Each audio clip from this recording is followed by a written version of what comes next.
Hey, thanks for joining me on Rachel Mixes It Up. Today we're going to be talking about kitchen tips, things that I use in the kitchen that save me time and also just make my life easier.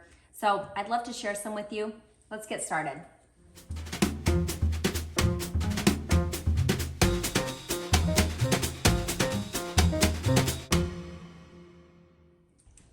Okay, first thing first, recipe, reading through your recipe.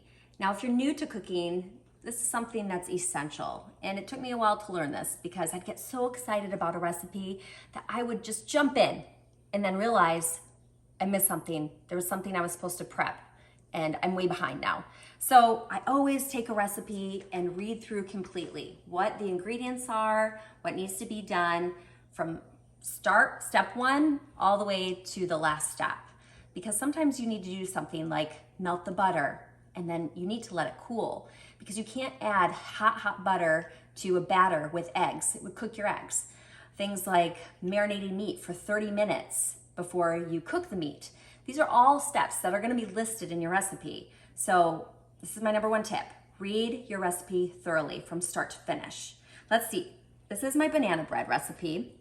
And its very first step, like most baked goods, the first step always is preheat your oven to 375 degrees. So let's go do that. Now this isn't rocket science, I understand. Everybody knows how to preheat their oven, but I did want to go over some settings with you on your oven, especially when it comes to baking. So most ovens have two settings. You have convection bake and bake. For me personally, I always use convection bake. I use it because it's gonna bake my food more thoroughly and also it takes less time to bake, which makes it energy efficient as well. So it's a win-win-win. Let's set this, 375. My mom was in the food industry for 20 plus years, and something she taught me that has saved me a ton of time and elbow grease is to fill a sink with hot soapy water before I start cooking at all.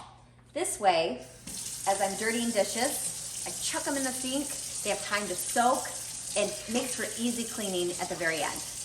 Now, since I read through the recipe, I have a mental note that I need to melt some butter and get it cooled in order to add it to the other ingredients. Let's use that preheated oven to melt the butter.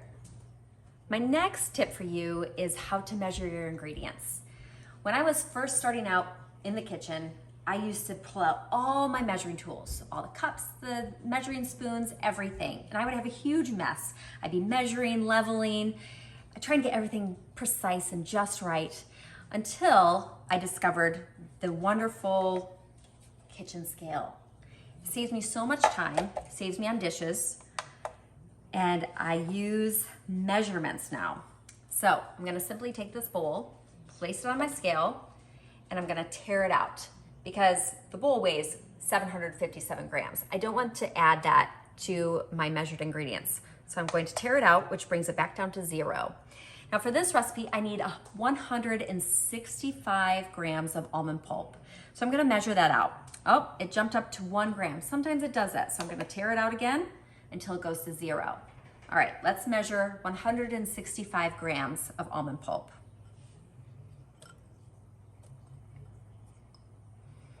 I'm at 157, 163, 165, perfect. Okay, and since I read my recipe all the way through, I know that I'm going to have almond pulp and also my maple syrup in one bowl. So I can measure them out together. So again, I'm going to tear my scale to 0. And I need 110 grams of maple syrup. Watch that scale closely. It's going to sneak up on you.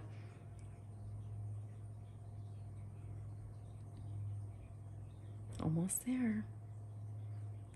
It's like pumping gas. Try to get just right. Et voila. There we go. The recipe now calls for 2 eggs to be added to this bowl. I forgot to pull my eggs out of the fridge. They need to be room temperature. What do? I'm gonna show you what to do. Watch. I've got my 2 eggs ready to go, but they're straight from the fridge, so they're rather cold. I need them at room temperature for my recipe. I don't have time to have them sit out for 20 to 30 minutes. So what I'm going to do is submerge them into warm water. That's a little warmer than just lukewarm, but not hot water, okay? It's easy to touch. It's not so hot that I can't touch it. There, I'm gonna cover the eggs, let them sit for at least 5 minutes to bring them up to room temperature. The reason why I bring all my ingredients to the same temp is because baking is a bit of a science. All the ingredients should be around the same temperature because things just bake more evenly and better that way. I always bring everything to the same temp. The eggs, the milk, the butter, even your flour. If you keep your flour in your refrigerator, make sure that you set it out, measure it and set it out for at least 20 to 30 minutes and then mix everything together. It's been about 5 minutes. Let's go grab that butter out of the oven. All right, it looks very close to being done. The reason why I choose to put it in a preheated oven is because it's already hot. It's going to melt that butter quickly. It takes about 5 to 7 minutes. I know that's not as fast as the microwave, but I've had terrible explosions in the microwave with butter. It goes everywhere. I don't have time for a mess. So I just put it in my oven. I go measure out my other ingredients and grab it when it's ready. And it's ready. Look at that. Ready to go. So now we're gonna take it over and set it aside to cool before adding it to the rest. My last tip I'd like to share with you today, it's about parchment paper. Now you'll notice in any baking recipe that you do, they're going to ask you to grease and possibly flour whatever pan, dish, mat you're using. So in this case, I'm using a bread pan and I'm going to use parchment paper instead of greasing and flouring it. It's just simple. I place it in my pan.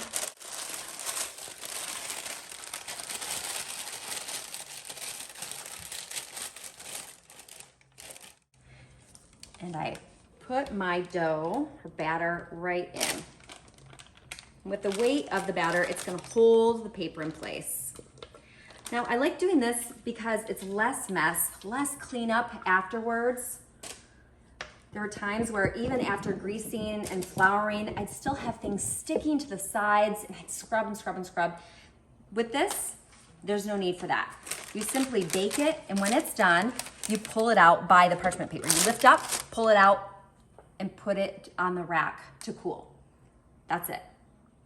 Thanks for joining me today on Rachel Mixes It Up. I had so much fun showing you some of my favorite kitchen tips to save time. I hope you enjoyed this and that you have learned many things to use in the kitchen as well. I'd love to hear some of your tips too. And remember to subscribe and like below.